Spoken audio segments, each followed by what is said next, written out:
let's have our Monday conversation on our social media platforms at KBC Channel 1. All right, we cross over now to Colombia. Serafina is on standby. And there she is. Serafina, thank you for your patience with us. We apologize for that earlier hiccup there. Serafina, you are attending the COP16, and we know world leaders, activists are in attendance. What do you have for us?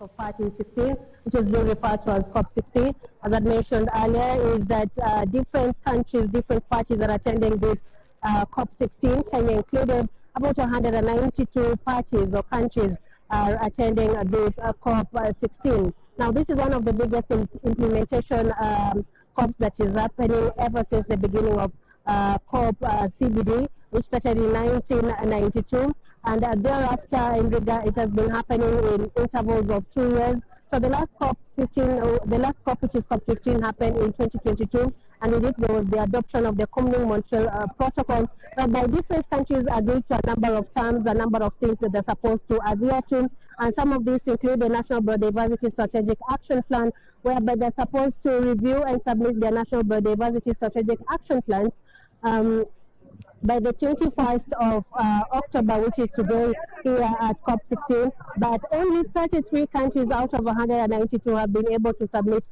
their NBSAPs, or the National Biodiversity Strategic Action Plans. Some of the countries that have not been able to submit their NBSAPs include Kenya and other East African countries and African countries.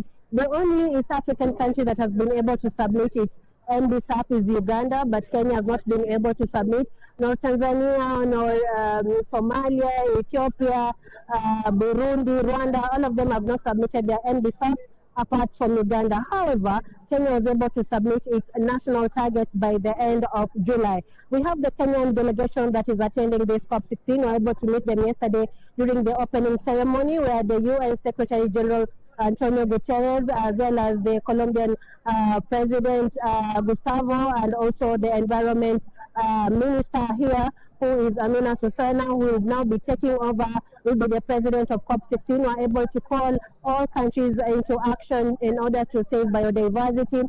And some of these things are going to be deliberated upon during this COP16, and also in regards to finance on matters biodiversity, finance biodiversity credits, which are like carbon credits, but now in terms of biodiversity. In terms of funding, during the Montreal Protocol, there were agreements that they were supposed to channeling about $200 billion annually up to 2030 to help support biodiversity, but up to the moment, only $250 million has been put in regards to conserving biodiversity. So there's a very big gap, and also in regards to this, most African countries have had issues in regards to financing, saying they have not been able to receive biodiversity funding, and those who have received it are saying that they have received it as loans, which are very high interest, instead of receiving it as grants, so that they can be able to conserve biodiversity. So we're going to be speaking to the Kenyan delegation later on, whereby earlier on in the morning, right now it's about 1 p.m.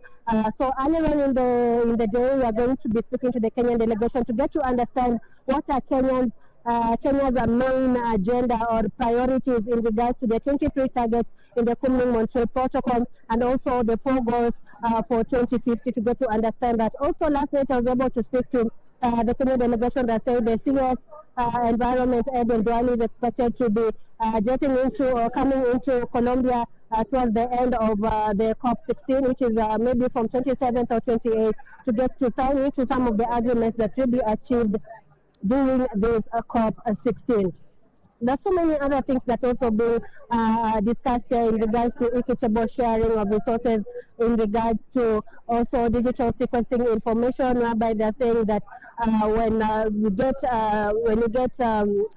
DNA or RNAs from different species in different countries to use them for maybe medicinal value, then that country also needs to benefit. The indigenous people of that country also need to benefit from that. So these are some of the things that are going to be discussed here, and some of the issues that are being pulled the DCI fund, which are going to be pulling up to get to understand how it's being discussed. So I'm going to wrap it up here from Cali, Colombia. I'm Serafina Robbie. I'm handing it back to you, Tom, and Irene, back at the broadcasting house.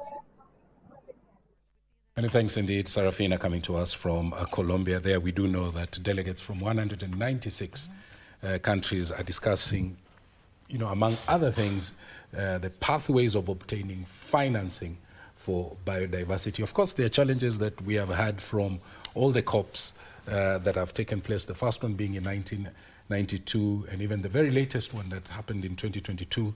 A lot of the stakeholders saying that there was an issue around putting those agreements into action. And of course, that's an area that a lot of you are interested in. We'll be tracking for you. Sarafina is still out there. All right, right, Tom. Under the theme Peace and Nature, environmentalists have converged in Colombia, and